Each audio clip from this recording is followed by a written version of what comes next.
సాధారణంగా అంతర్జాతీయ జలాల్లోకి వెళ్ళిపోయినటువంటి చేపలు పట్టేటటువంటి వాళ్ళు ఆ తర్వాత అక్కడ ఉన్నటువంటి సముద్రంలోకి వెళ్ళాక ఎవరి సరిహద్దు ఏంటో తెలియదు.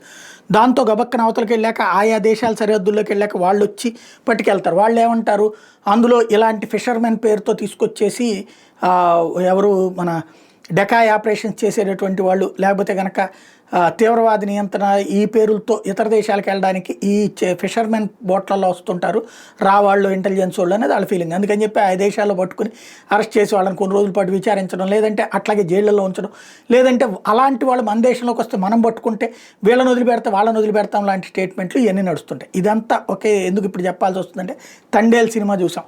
పాకిస్తాన్ బార్డర్లోకి వెళ్ళిపోయినటువంటి వాళ్ళని నిలబట్టుకోవడం, ఆ తర్వాత ప్రేమ కథ, దేశభక్తి కథ, దాని ఇంపాక్ట్ ఇదంతా చూసాం. అయితే ఇప్పుడు ఇలాంటి దాకా వెళ్లకుండా 27 మంది ఇండియన్ ఫిషర్మెన్స్ని శ్రీలంక వాళ్ళు పట్టుకున్నారు.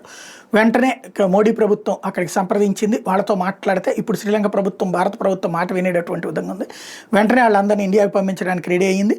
వాళ్ళందరికీ ప్రత్యేక బస్సు ఏర్పడి చెన్నై ఎయిర్పోర్ట్ దాకా దించి అక్కడి నుంచి ప్రత్యేక బస్సులో వాళ్ళందరినీ కూడా వాళ్ళ గమ్యాలకు చేర్చగలిగింది. వేగంగా ఈ పని చేసడంతో ఫిషర్మెన్కి ఎక్కువ రోజులు జైలు పాలయ్యేటటువంటి సమస్య లేకుండా కంట్రోల్ చేసుకున్నందుకు సంతోషపడుతున్నారు.